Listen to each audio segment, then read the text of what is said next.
bien la yeshiva? Alors, t'as demandé un chiot. J'ai demandé quel sujet. On m'a dit sur le sujet. C'est un sujet bizarre pour moi, mais enfin, comment vous allez appeler ça? Haredi, Datiloumi.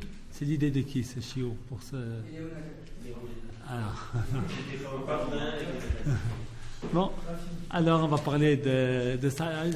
J'aimerais que vous m'expliquiez mieux qu'est-ce que vous attendez dans ce sujet.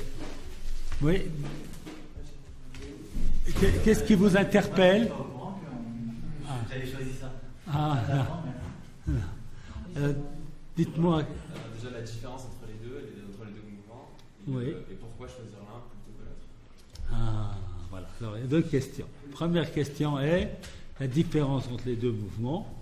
Et puis la deuxième question est pourquoi choisir l'un plutôt que l'autre? Alors sur la deuxième question, je ne peux pas te répondre. Chacun choisit ce qui lui plaît. Hein? C'est pas, celui qui pense que le mouvement Haredi a raison, mais il va choisir Haredi. Et puis celui qui pense que Dati Leumi c'est plus juste, il va choisir Dati Leumi. Je crois. Mais en vérité, là, cette phrase que je vous ai dit là, est déjà toute une différence. Et toute une différence dans l'approche. Quelle est la bonne? C'est une autre histoire. Hein, mais c'est une différence dans l'approche. C'est-à-dire que j'aime pas trop parler d'Atiloumi ou Haredi parce que vous savez, d'Atiloumi, ça recouvre énormément de notions. Je peux vous parler de ce que moi je crois. Mais je ne représente pas tout le Dati Leumi. Et puis, Haredi aussi, il y a énormément de variances. Hein? Et mettre tous les Haredim, les appeler les noirs, ou je ne sais pas, des choses comme ça. Hein? Alors, tout ça, c'est tout à fait puéril, ça n'a pas beaucoup de sens. Et là-bas, il y a autant de drachim qu'il y a de Rabbanim, il y a Chassidim, il y a les Mitnagdim de Jérusalem, et puis ceux de Bnei Brak, et vous avez les Chassidim de Gour, et de Sotmar, et de Vizhnitz, etc.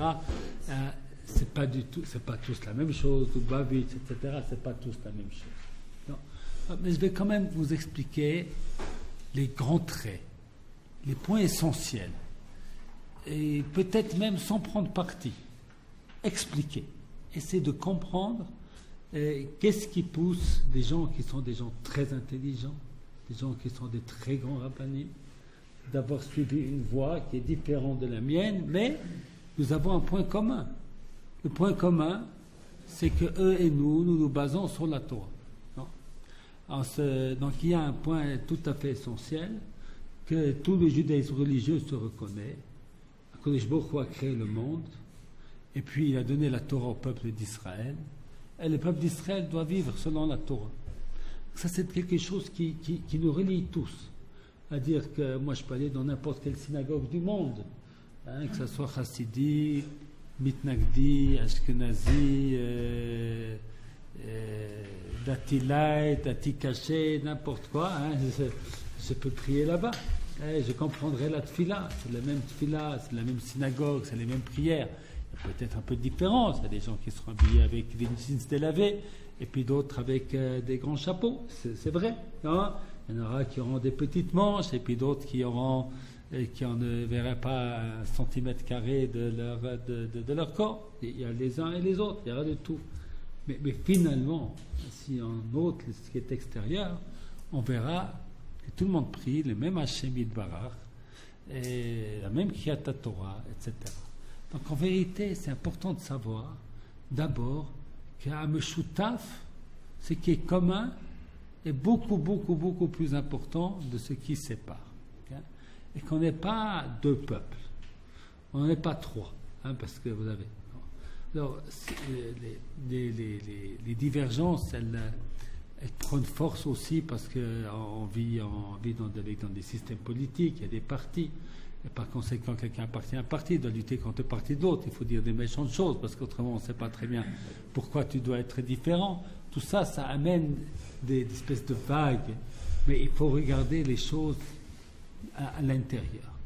En tout cas, le monde Haredi est un monde très important. et un monde qui a réussi après la Shoah à se refaire une santé, à se refaire une puissance. Et c'est sûr il faut essayer de comprendre quels sont les fondements. Alors je vous ai dit tout à l'heure que lorsque je vous ai dit, eh bien, moi je ne vous dirai pas pour quelle raison il faut choisir l'un plutôt que l'autre, c'est à vous de choisir. C'est déjà un choix qui est un choix personnel. Je ne dirais pas que tout le monde de Tiloumi parlerait comme ça et que tout le monde ne parlerait pas comme cela, mais c'est déjà un point essentiel. C'est un point essentiel, en tout cas dans ma manière de voir l'éducation, le judaïsme et la Torah, c'est qu'on doit respecter la liberté d'un être humain. C'est-à-dire qu'un être humain, il existe par lui-même et que chaque juif a son importance. Alors c'est sûr qu'il faut respecter les rabbinim. Je suis arabe, il faut me respecter, très important. Mais il y a une limite à cela. Respecter, oui, mais fondre votre être, votre intelligence, votre pensée dans la mienne, non. Vous devez être des êtres qui pensent, des êtres qui réfléchissent, des êtres qui prennent votre chemin. Et le chemin, pas parce que nous avons un Rav, il s'appelle Rav Bochko, alors on va faire comme Rav Bochko a dit. Non, pas vrai, il ne faut pas faire comme ça. Faire comme Rav Bochko, c'est Rav Bochko nous a convaincus, non? Mais parce que c'est Rav Bochko qui a dit. Vous comprenez? C'est très, très, très important. Alors, lorsque vous aurez des discussions, par exemple, vous avez eu des discussions avec des personnes, des jeunes du monde Haredi, et puis vous leur poserez une question à laquelle ils ne sauront pas répondre, qu'est-ce qu'ils vous diront? Quelle est la réponse que vous allez entendre? C'est mon Rav. D'accord? Vous avez entendu cette réponse. C'est mon Rav. Non? C'est-à-dire que, quelque part, moi je ne réfléchis pas. J'ai décidé que j'ai un Rav, il est grand, il est marqué dans la Mishnah Asel Harav, et moi je m'annule devant mon Rav. Alors, c'est sans aucun doute une perception qui existe dans le monde Haredi, à laquelle, moi, Shaul David Bochko, de nouveau, je ne représente personne. Je ne dirais pas que il y a ces choses qui peuvent aussi exister parfois dans le monde d'Atiloumi, mais c'est quelque chose que je réfute. Autrement, à Kodesh Baruch Hu suffirait de créer les rabbinim. Alors, c'est pas vrai. Chaque être humain a son importance et chaque être humain a sa propre responsabilité. Alors, c'est comme un couteau à deux tranchants. D'un côté, c'est un grand avantage. Non? Eh bien, vous êtes responsable, vous êtes des gens importants, donc vous devez décider votre chemin, prendre des choix, d'une part. Mais d'autre part, le deuxième tranchant, vous ne pourrez pas dire, lorsque vous arriverez en haut, j'ai fait comme ça parce que c'est Rav Bochko qui m'a dit, c'est tel Rav qui m'a dit. Vous ne pourrez pas, parce qu'on vous a dit, vous êtes responsable de ce que vous faites. Alors ça, c'est tout à fait essentiel dans ma conception. Je dirais parce que ce sont des choses, c'est aussi ce que mon père, d'ailleurs, lorsque j'étais enfant, il m'avait dit, ne fais pas les choses parce que c'est moi qui te les ai dit, mais fais-les parce que tu en es convaincu. Non? C'est ce que moi je vous dis à vous. Faites pas les choses parce que je vous l'ai dit. Je ne parle pas des choses de discipline. Discipline, il faut respecter. Parce qu'on est dans une institution, il faut respecter les règles. Non? Ça, oui. Non? Mais pas les choses de la pensée. Très important. D'accord? C'est-à-dire que les Shiva et Khaleliyahu, parmi les Shivot dans le monde d'Atiloumi, il y a une des Shivot qui a le plus de règles, qui embêtent ses élèves, s'ils ne sont pas là, etc. Il y a des exigences, d'une part. Mais d'autre part, qui, plus que tous, va respecter ce qui est véritablement particulier chez un être humain, c'est le chemin qu'il va prendre. Donc, pour la deuxième question qu'a posée Meir, eh bien, comment savoir quel chemin choisir? Eh bien, je n'ai pas de recette. C'est toi qui vas t'enseigner, Tu vas écouter les uns, les autres, tu vas lire les uns et les autres, et puis tu vas faire ton choix. Ça sera le tien, ça ne sera pas le mien. D'accord? Maintenant, la deuxième question, quelle est la différence? On a déjà parlé donc d'une différence tout à fait essentielle. Mais je parlais maintenant de deux... Oui? Juste une petite question. Parfois, les choses sont très très dures. Parce que la personne en qui on a confiance, par exemple notre âme ou notre père, on a confiance en lui parce que même au-delà du fait que ce soit notre père et qu'on sait que c'est lui qui nous montre l'exemple, etc., il a su nous convaincre sur certaines choses. Et il y a d'autres choses sur lesquelles il ne nous a pas encore convaincus. Mais comme il nous a convaincus sur beaucoup de choses et que c'est notre exemple, donc on sait que la vérité c'est lui qui l'a. Et comme on n'est pas encore convaincu, c'est-à-dire on est obligé de suivre. Il y a un écart entre le fait qu'on soit convaincu et on sait que c'est lui qui a le bon, mais on n'est pas encore. Comment tu t'appelles? Mike. Mike dit une chose très intelligente et très sensée. Il dit à Bosco, il n'a pas dit comme ça, hein, il a dit ça avec beaucoup de doigté. Hein, vous allez un petit peu loin. Hein, on ne peut pas tout choisir, on ne peut pas tout savoir. Hein. Par exemple, on a nos parents qui nous ont montré un chemin, ou des rabbinim très proches nous ont montré un chemin, qui nous ont convaincus sur un certain nombre de choses, mais peut-être pas sur tout. On va quand même les suivre. Mais tu as tout à fait raison. D'accord? Je ne vais pas te contredire sur ce point. C'est vrai. D'accord? Moi, ce que j'ai parlé, c'est sur le plan du principe.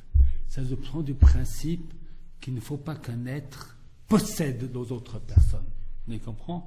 C'est aussi un choix. Si tu choisis de suivre le chemin de tes parents, même si tu n'as peut-être pas tout compris, tout accepté, mais tu vois leur comportement qui est exemplaire, etc., eh bien, tu continues dans cette voie, c'est très bien. Mais c'est un choix, pas parce que tu as cessé d'être homme. Tu comprends?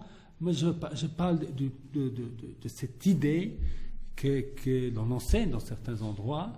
Eh bien, un jeune, de toute façon, ne comprend pas. De toute façon, on ne comprend pas. Donc, celui qui comprend, c'est le Rav. Et par conséquent, tais-toi et suis. Non? Ça, c'est pas bien. Non? Maintenant, qu'on suive telle ou telle autorité religieuse ou parentale qui nous ont montré le chemin et qu'on va dans ce chemin qui semble bon, même s'il n'a pas tout compris, eh bien c'est tout à fait normal d'aller. Autrement, on va vivre une vie impossible. S'il faut aller vérifier chaque chose, eh bien on va commencer à prendre son chemin à l'âge de 99 ans. Hein? C'est pas possible de faire comme ça. Hein? Oui. Dans le livre du Message Sharim, il y a écrit dans le chapitre 3 que la vie c'est comme un labyrinthe où chaque mur il se ressemble. Et pour arriver à une tour centrale, il faut écouter ceux qui sont en haut, qui peuvent y voir les chemins et nous diriger. On dit que c'est ceux qui sont déjà sortis, qu'ils ont déjà arrivé à ça. Donc c'est les rabbinim et les gens qui sont érudits, quoi. Donc forcément, on ne peut pas toujours, comme l'a dit Mike, on ne peut pas toujours tout comprendre et dire pourquoi. Je suis d'accord qu'on ne peut pas tout comprendre. Mais on doit savoir que l'on doit tâcher de comprendre. Et même si ce que tu dis est marqué dans le Messilat Yesharim, eh bien, je raconterai peut-être une histoire. Mon père m'a dit de ce qui était plus âgé que ce n'est pas vrai, cette histoire. Moi, je me la rappelle telle quelle, mais je n'ai pas une très bonne mémoire. Hein. Parce que j'étais enfant, j'ai lu le Messilat Yesharim en traduction française. Ça s'appelait Le Sentier de Rectitude. Et puis, je crois qu'on m'a ôté le livre, on m'a pris le livre, D'accord. Et puis, l'explication était effectivement que, je sais pas, j'ai pas eu d'explication, mais que ce livre était dangereux pour moi. C'est-à-dire que ça me rendrait peut-être triste, peut-être trop religieux, ne voudrant plus profiter de la vie. Vous ne connaissez pas vraiment, hein, je suis quelqu'un qui aime bien la vie, il n'y a pas de si grands risques. Mais enfin, j'avais l'air gentil quand j'étais enfant, comme ça, alors ça va devenir trop... Et peut-être aussi cette citation. La Chachmara nous enseigne que la Torah est acquise avec votre Chachamim et Pilpul Talmidim. Le respect des maîtres et les interrogations des élèves. C'est-à-dire, c'est les deux. Il faut le respect des maîtres. Si tu n'as pas le respect des maîtres, avant même qu'il termine sa phrase, tu vas déjà le couper. tu ne vas pas entendre, tu ne vas pas écouter. D'accord? Mais il faut aussi les interrogations des élèves, parce qu'il faut être vivant, il faut vivre. Et on ne peut vivre que si on réfléchit soi-même et qu'on a sa propre idée. Et je suis d'accord avec toi qu'il ne faut pas exagérer, comme dans tout ce que dit, il faut garder toujours le juste milieu des choses. Hein? Parce qu'on explique une idée, quelquefois on va un peu à l'extrême. À l'extrême. D'accord? Maintenant, le deuxième point, très important. Il y a deux points encore très importants pour expliquer la différence idéologique entre le monde Haredi et le monde Dati-Leumi. Le premier, c'est le rapport avec celui qui n'est pas religieux, avec celui qui ne suit pas la Torah, avec celui qui est même contre la Torah. Et le deuxième, c'est le rapport au travail, aux activités matérielles, aux activités terrestres, au service militaire. Ken? Il y a aussi un rapport qui est très grand entre Eretz Israël. Eh bien, c'est intéressant, tu vois, je t'ai encore pas cité Eretz Israël. Mais tu comprendras après pourquoi. Parce que la mitzvah d'Yeshuva Haaretz, elle existe que l'on soit Haredi ou Dati Leumi. Là-dessus n'est pas la différence. Je ne crois pas. Bien que les Haredim aujourd'hui, quelquefois en Khous Laretz, ils vous disent de ne pas monter en Israël, mais 90% des Haredim sont en Israël. D'accord? Alors, on va expliquer ça après pourquoi. On va aussi expliquer. On va dire encore, voilà, ce point-là, tu as raison. Comment tu t'appelles? Maxime. Ben, il est Maxime, hein, avec six justes questions. Oui? Voilà. Eretz Israël, Médiat Israël, je suis juste d'accord. Oui, tout à fait. Mais je vais d'abord parler des deux autres points qui me semblent encore plus fondamentaux, parce que le point de Médiat Israël, il va découler de ce que je vais te dire maintenant.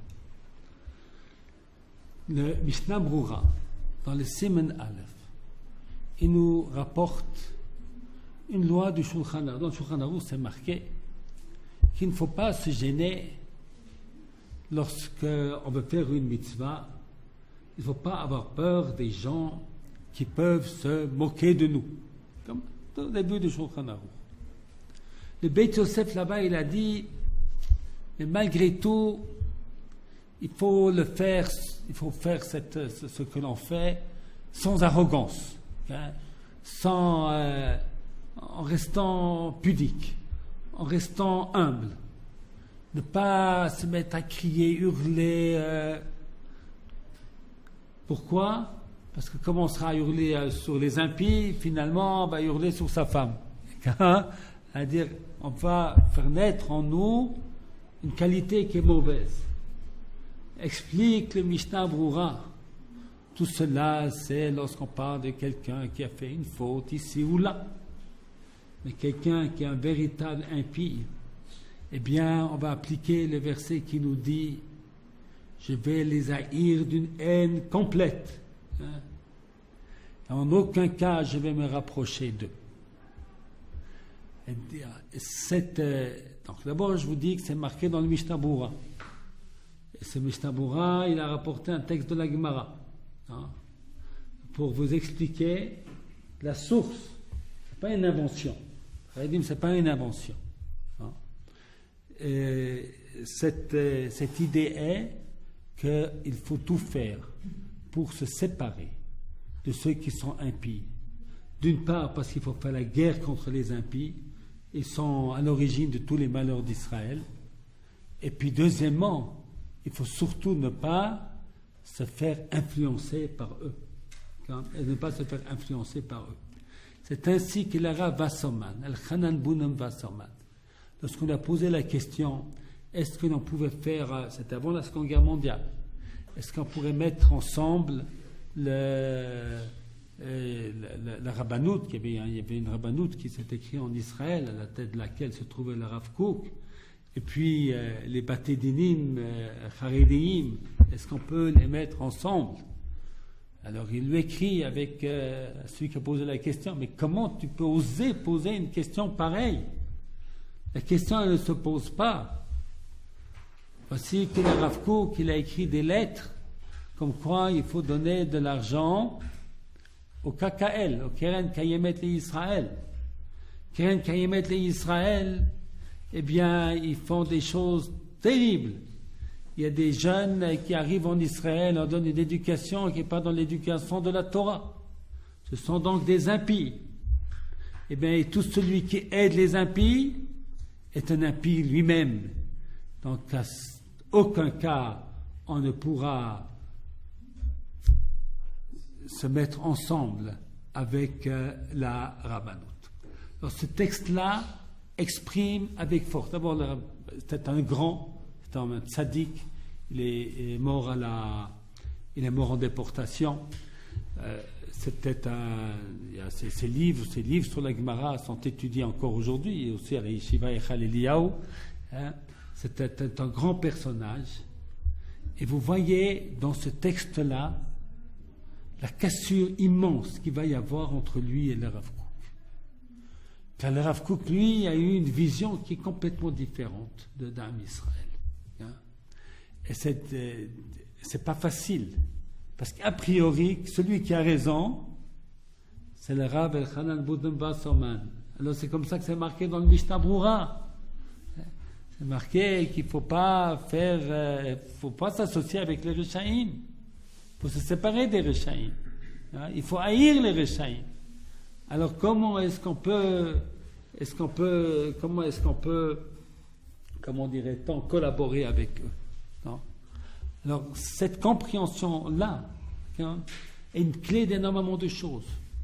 Parce que vous verrez que le monde Haredi est fermé, qu'ils ne laissent pas entrer dans leurs écoles ceux qui ne sont pas Haredim. Pourquoi? Ils ne veulent pas influencer leurs enfants, leurs écoles.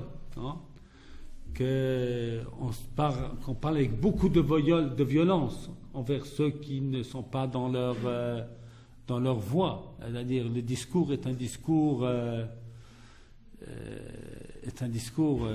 pas un discours light, c'est un discours qui est dur, agressif, très fort. Vous pouvez regarder maintenant, il y a même, c'est qu'il faut à l'intérieur même mouvement, les Fakshfilim contre le Rav Amnon Yitzhak qui est sorti un petit peu contre la famille du Rav Ovadia Yosef. Alors c'est des mots, c'est pas des mots tendres, c'est très violent, très violent. Comme quoi on doit tout faire pour, un petit peu comme Moshe Rabbeinu, il a fait pour éloigner les enfants de Korach. Il dit, tout celui qui va aller avec Korach, attention, ibadlou mitoch haïda azot. Séparez-vous de cette communauté-là. Autrement, vous allez vous faire avaler avec eux. Puis on sort des malédictions. Vous allez voir ce qui était arrivé à quelqu'un qui a parlé une fois contre le Rav. Etc., etc. Oui. Question de Maxime. Oui, ma question est de la morale, parce que c'est dire qu'en fait, on va empêcher les gens de faire tchouva. On empêche à une personne qui est pas... Alors, Maxime, je t'explique ce qu'on fait maintenant. On va essayer de comprendre maintenant, pas de juger. On va essayer de comprendre. Kodem Kol, ce sont des citations de textes qui existent dans la Gemara. Et peut-être si vous avez étudié Avodazar en Bekiyut, vous verrez dans la Gemara que l'on parle d'un impies, s'il tombe dans un puits. Moi, je ne vais pas raconter, c'est enregistré, c'est dangereux ce qui est marqué. Alors, en d'autres échelles, voilà. Alors, le mot Rechaim Rina, c'est marqué dans Tehilim. La mort des méchants, il y a joie. Alors, je vais quand même expliquer en 2 phrases quelle est l'attitude qui a été le grand maître, c'est Rav Kook, pourquoi son attitude à elle a été différente à lui. Parce qu'a priori, c'est le monde Haredi qui a raison sur ce point-là. Il y a des sources claires et nettes. Alors, il y a d'autres sources également. Il y a par exemple dans le prophète Oshéa, Dieu qui dit au prophète Oshéa, le prophète Osée qui dit tes enfants ils font des fautes, eh bien t'en débarrasses. Hein? Alors Dieu dit à Oshéa, prends-toi une femme qui est une femme, disons une femme légère, et puis et des enfants avec elle. Ensuite, jette tes enfants. Pas prêt. Dis-toi, tu n'es pas prêt à jeter tes enfants d'une femme qui n'est pas vraiment ta femme. Hein? Et toi, tu veux que je jette mes enfants à moi. Hein? Et ainsi, il y a aussi beaucoup de midrashim qui vont dans d'autres sens, d'autres textes qui vont dans d'autres sens. Alors ici, comment est-ce qu'on fait la part des choses? Alors il y a deux choses. Il y a une des choses qui a été dite, même le Chazoniste, qui est un représentant du monde Haredi, le dit aussi avec force, qu'on ne peut pas considérer aujourd'hui quelqu'un qui est un impie que c'est un rachat. Pourquoi? Parce que aujourd'hui, eh bien, la présence divine n'est pas évidente. Aujourd'hui, les gens ont reçu des mauvaises éducations qui fait qu'ils sont excusables. On appelle ça dans le langage de la halakha tinokot shenishbu. Et par conséquent, eh bien, il faut les ramener avec des corps d'amour. Des corps d'amour, c'est un mot du Chazonish. Ça, c'est numéro 1. Numéro 2, ça me semble encore plus fondamental. Il faut faire la différence lorsqu'il y a une personne qui s'éloigne, 10 personnes qui s'éloignent, ou que lorsque c'est le peuple lui-même qui s'est éloigné. Nous voyons cela dans cette fameuse paracha de Korach. Korach s'élève contre Moshe Rabbeinu. Que fait Moshe Rabbeinu? Les menaces, que la terre s'ouvre, etc. Après que Korach et ses 250 sbires ont été tués et exterminés par HaKadosh Baruch Hu, que vient faire le peuple? Eh bien, vous savez qu'est-ce que vient faire le peuple? Il s'approche vers Moshe Rabbeinu. Il lui dit, Atem mamitem etam Hashem. Vous êtes une bande d'assassins. Vous avez tué le peuple de Dieu. C'est-à-dire la leçon dure qu'ont reçu Korach n'a pas du tout réussi. Les Juifs continuent à se révolter contre Hashem Yitbarach, contre Moshe Rabbeinu. Au lieu de dire, maintenant on va être gentil, on va être sage après ce qui est arrivé. On va se tenir à carreau. Eh bien, pas du tout. Il se révolte. Eh bien, qu'est-ce qu'on aurait pu imaginer? Que la colère de Moshe Rabbeinu allait doubler, quadrupler, centupler devant cette chutzpah extraordinaire. Mais qu'est-ce qui se passe? Eh bien, en fait, Dieu commence tout de suite à punir les enfants d'Israël. Il y a une maguéfa, il y a une épidémie. Et Dieu dit à Aaron, son frère, prends les encens et va là où se trouve l'ange de la mort, à la frontière, et tu l'arrêtes en faisant des encens. Bref, Moshe Rabbeinu prend la défense d'Israël. Quelle est la différence? La différence, c'est que chez Korach, c'était une personne, 250 personnes. La deuxième révolte, c'est tout le peuple. C'est tout le peuple, c'est fini. On ne se sépare pas du peuple d'Israël. Et ça, c'est ce qu'a compris le Rav Kook. Rav Kook a compris la dimension de peuple. C'est-à-dire, et ça, c'est la grande différence, que lorsque le peuple est un peuple kadosh, et qu'il y a quelqu'un qui s'écarte du chemin, eh bien, on va tomber sur lui à bras raccourcis, surtout pour empêcher que ce mauvais chemin soit un exemple pour d'autres. Mais si finalement pas tout le monde, mais la majorité, finalement, ne sont plus vraiment dans la voie. C'est ça, Israël. Nous, on n'est que la minorité. On ne peut pas se séparer du peuple, parce qu'il n'y a pas de réalité d'Israël sans le peuple d'Israël. Alors ça, c'est cette première différence essentielle entre le monde Haredi et le monde du Rav Kook, les logiques que je pense. Et ça, c'est numéro 1.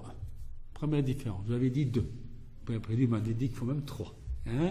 Alors, la deuxième différence, c'est la place laissée au travail, aux activités. Qu'est-ce qu'est le but de l'homme sur la terre? Alors, notre ami, comment tu t'appelles? Maurice. Maurice a cité tout à l'heure le Mesilat Yesharim. Le Mesilat Yesharim explique le but de tout homme, c'est d'arriver au Olam Haba. C'est donc de se parfaire. De se parfaire dans la Torah et les mitzvot pour ainsi pouvoir aller au Olam Haba. Ça se trouve aussi cette idée dans le Rambam. Il dit pourquoi est-ce qu'on attend le Mashiach? Pour dominer le monde? Pas du tout.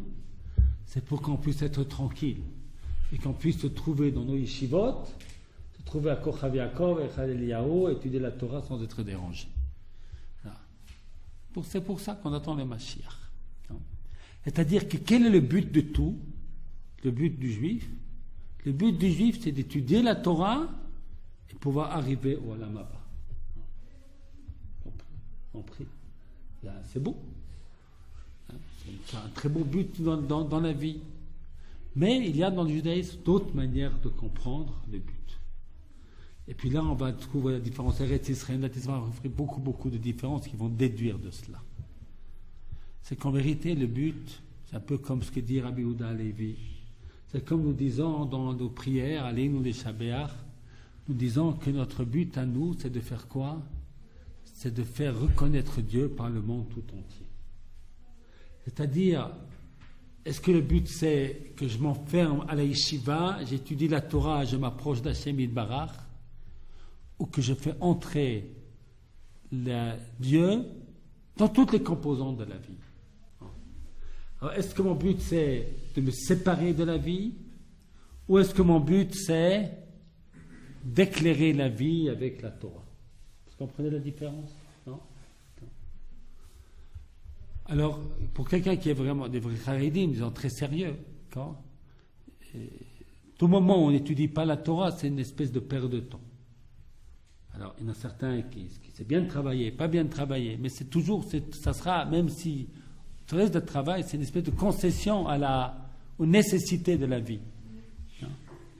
Ça, c'était de la vie. C'est pas pour, on est obligé de travailler, parce qu'autrement, on ne va pas pouvoir manger. On va pouvoir vivre, on ne va pas pouvoir nous éduquer nos enfants.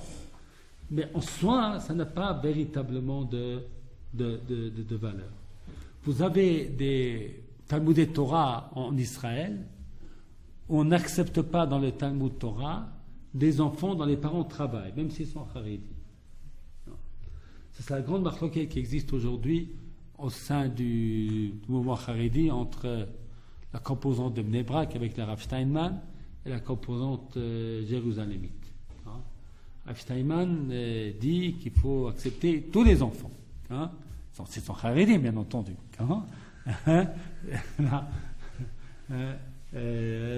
Tous les enfants, et que si les gens travaillent, c'est pas grave, c'est nécessaire, il n'y a pas de choix.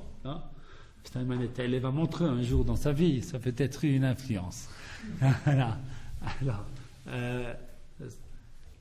Et puis l'autre mouvement, il va beaucoup considérer ceux qui travaillent déjà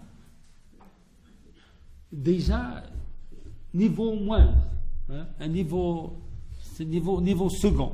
Même s'ils sont charédim, ils vont pas à l'armée, ils pensent que l'étude de la Torah c'est très important, mais ils travaillent. Ça va même très loin. De toute manière, le travail n'est certainement pas quelque chose où on peut se réaliser. L'idéal, Torah. Il y a un Rav, je crois que c'était le Rav, aujourd'hui grand rabbin de Paris, le Rav Guggenheim, je ne sais pas, c'est lui qui a dit à ses enfants, je crois qu'il a raconté un jour que les enfants, bar mitzvah, il a dit à ses enfants, je vais vous dire 3 choses. Première chose, il faut étudier la Torah. Deuxième chose, il faut étudier la Torah. Troisième chose, il faut étudier la Torah. Alors, dans le monde de la Tiloumi, c'est que moi je représente, on a une autre philosophie de la vie. On a, c'est qu'il n'y a pas besoin de faire une dichotomie entre la vie et la Torah. Ça peut tout à fait s'allier. C'est bien de travailler. C'est bien pour l'équilibre personnel. Un homme pour son équilibre personnel a besoin d'étudier la Torah et de travailler. Et puis travailler, c'est quelque chose qui fait développer le monde qu'Akadosh Baruch Hu nous a donné. On va le faire développer avec les valeurs de la Torah. Oui. Juste, c'est quelque chose que je ne comprends pas en fait. Je ne comprends pas, si vous pouvez juste m'expliquer l'argument des Haradim. J'ai pas bien défendu? Non. Alors? L'argument des Haradim, ils disent qu'il ne faut pas travailler, d'accord, mais même dans la Torah, il y a énormément d'halachot concernant le travail. La Torah, c'est aussi du limoud et c'est aussi du maasim. Je suis d'accord avec toi. J'ai pas d'explication. Personnellement, j'ai pas d'explication. L'explication, elle se trouve dans le Rambam que je vous ai cité tout à l'heure. Hein? C'est-à-dire que partout où on parle de travail, c'est nécessité, hein? Mais c'est pas un bien en soi. Tu comprends? C'est une très grande différence. Une très grande différence. Parce que, par exemple, si vous étiez allé, au lieu d'aller à Echal Eliyahu, les Yeshiva Haridit, on essaiera de vous convaincre de rester dans le monde Haredi et du Limoud. Ça, c'est la réussite. Les autres, on a besoin d'eux, un petit peu quand même, hein, mais il faut que bien quelqu'un nous donne de l'argent, oui. Si on regarde tous les points que vous avez dit maintenant par rapport seulement à la source de la Torah, alors c'est les Haredi qui auraient plus raison, d'après ce que vous dites, d'après les sources même de la Torah. Mais bien sûr, c'est ce que je t'ai promis de faire, Maxime. Non, c'est les Haredi qui auraient plus raison que nous. Mais ben, ils ont raison. Vers Haredi, aucun problème. Voilà. Là. Moi, ce que je t'explique, c'est pour ça que je fais un exercice difficile. Je t'explique que le monde Haredi, c'est pas quelque chose qui est né de je ne sais pas où. C'est quelque chose qui prend sa source dans la Torah. C'est ce que je t'explique. Je trouve que c'est très important de le comprendre. Une fois que tu as compris que ça prend sa source dans la Torah, tu peux dire, nous, Ashkafat Olam, elle est différente. Pourquoi? Parce que marqué dans une Mishnah, il y a fait Talmud Torah Derech Eretz, Sheiga Shneim Ashkachat Amon, V'chol Torah She'enim Hamelacha, Sofa Betela V'goreret Amon. Que l'équilibre il y a de l'étude de la Torah avec la pratique d'un métier, et toute Torah qui n'est pas accompagnée d'un métier va finir par être annulée et amène le péché. Non? Donc il y a des textes pour les uns et pour les autres. Non? Et la Gemara nous dit la marloquette de Rabbi Shimon Bar Yochai et Rabbi Ishmael. Rabbi Shimon Bar Yochai, dans la Gemara Brachot, lorsqu'il a dit Adam il va semer à la semaille, et puis il va vanner au moment de la vannerie, et puis il va zorer les rois, je ne sais plus comment ce qu'on dit en français. Torah Matéalea, qu'est-ce qui va devenir de la Torah? Non? Et puis Rabbi Ishmael dit il a fait Talmud Torah Derech Eretz. C'est bien, tous les deux. Il me semble que la Gemara a tranché, que beaucoup ont fait comme Rabbi Shimon Bar Yochai, et ça n'a pas marché. Et beaucoup ont fait comme Rabbi Ishmael, ça marchait. Bon, personnellement, je pense que la Gemara a tranché. Moi, je pense qu'un être humain, comme ça, c'est les idées du Rabbi Yehuda Levi dans le Kuzari, il doit vivre un équilibre. Dieu nous a fait et corps et âme, et on doit donner la réponse à l'un et à l'autre. Et si on donne la réponse à l'un et à l'autre, ils ne vont pas vivre en conflit perpétuel, mais ils vont pouvoir vivre en harmonie. Moi, je pense que la Torah, elle nous explique comment vivre la vie, une vie matérielle, une vie aussi de plaisir, une vie, etc., en harmonie avec des exigences spirituelles, morales, très, très, très, très élevées. Et qu'il n'y a pas de différence entre les uns et les autres. Il y a des moments où on va consacrer plus à cela, des moments où on va consacrer plus à cela, mais l'un et l'autre font partie essentielle du judaïsme. Alors, avec ces deux explications que je vous ai données, ça va vous amener, je pense que le problème d'Eretz Israël et d'Imnat Israël est conséquence de tout cela. C'est l'essentiel, les moments d'étude personnelle de la Torah. Alors, la création de l'État d'Israël qui est faite avec des non-religieux et tout ça, c'est terrible. Service militaire, c'est terrible. C'est pas le but de ma vie. Le but de ma vie, c'est étudier la Torah. Le but de ma vie, c'est de me séparer des mécréants. Alors, je ne vais pas participer à un État, il y a plein de non-religieux, il y a plein de choses qui sont contraires à la Torah, il faut se séparer de cet État, il ne faut pas y participer, etc., etc. Puis si on va dans le sens de la deuxième manière de voir les choses, que en fait on est un peuple, il faut d'abord voir qu'on est un peuple, qu'on est une nation, hein, et qu'un être humain, aussi tzaddik qu'il soit-il, s'il n'est pas lié avec le peuple, n'a plus de valeur. Et alors on peut rapporter ces paroles de Rachid au début de Vayikra, qui nous dit que Dieu ne s'est pas adressé à Moshe Rabbeinu pendant les 40 ans du désert. Puis il a dit, puisque je suis fâché avec les enfants d'Israël, je suis fâché avec toi. Parce que pourquoi je parle avec les enfants d'Israël, avec toi? Je parle pour les enfants d'Israël, pas pour toi. Et que les enfants d'Israël ont fait le veau d'or, Dieu lui dit, Lech red migdolatra, descends de ta grandeur, descends de ton piédestal. Moi je t'ai donné la Torah, je me suis manifesté à toi pour le peuple d'Israël. Eh bien, si le peuple d'Israël n'est pas bon, eh bien, toi non plus, je n'ai pas besoin. À dire que, c'est ce que je crois, hein, je pense d'abord qu'on est un peuple et que le tzaddik est là pour servir le peuple. Il est là pour servir le peuple. Et que notre but à nous dans notre monde, c'est d'amener la Shekhinah partout. Et lorsque je jouais du football, eh bien là aussi, d'être gentil avec celui qui a un peu de difficulté à courir et de lui lancer une balle pour qu'il puisse participer, même si à cause de cela, vous allez perdre le match. Hein? Voilà. Voilà. Tout à fait. Hein? Voilà. Alors ça c'est voilà. Et maintenant donc tout Eretz Israël, l'armée, tout ça c'est conséquence de ces deux manières de voir le judaïsme qui toutes les deux ont une part de vérité. C'est pas que toute la vérité est les uns et pas chez les autres. Tous les deux ont une part de vérité. C'est sûr qu'étudier la Torah c'est très important et que c'est peut-être pas le monde Haredi, le monde d'Ateloumi étudierait beaucoup moins de Torah. Ça pousse vers le haut. Hein? C'est sûr aussi que le monde Haredi, eh bien, il passe des transformations très très profondes ces dizaines, 20 dernières années. Enfin, très très très très profondes par rapport effectivement au travail, etc. Ce sont des choses qui prennent beaucoup de temps. Hein. Mais l'important c'est qu'on se rapproche. L'important c'est qu'on se respecte. L'important, c'est qu'on puisse être l'un ou l'autre et puis rester des amis. Non, c'est très très important. Oui, il y avait une question qui se tête. Je ne sais pas si c'est vrai, mais apparemment, les Kharidjim, ils sont contre l'État d'Israël. C'est ce qu'on dit. Mais qu'est-ce qui explique qu'ils sont contre l'État d'Israël? Oui. Alors, en fait, j'aurais besoin, maintenant, on arrive déjà à la fin de l'heure, j'aurais besoin encore plus de temps pour t'expliquer. Hein. On fera peut-être ça une autre fois.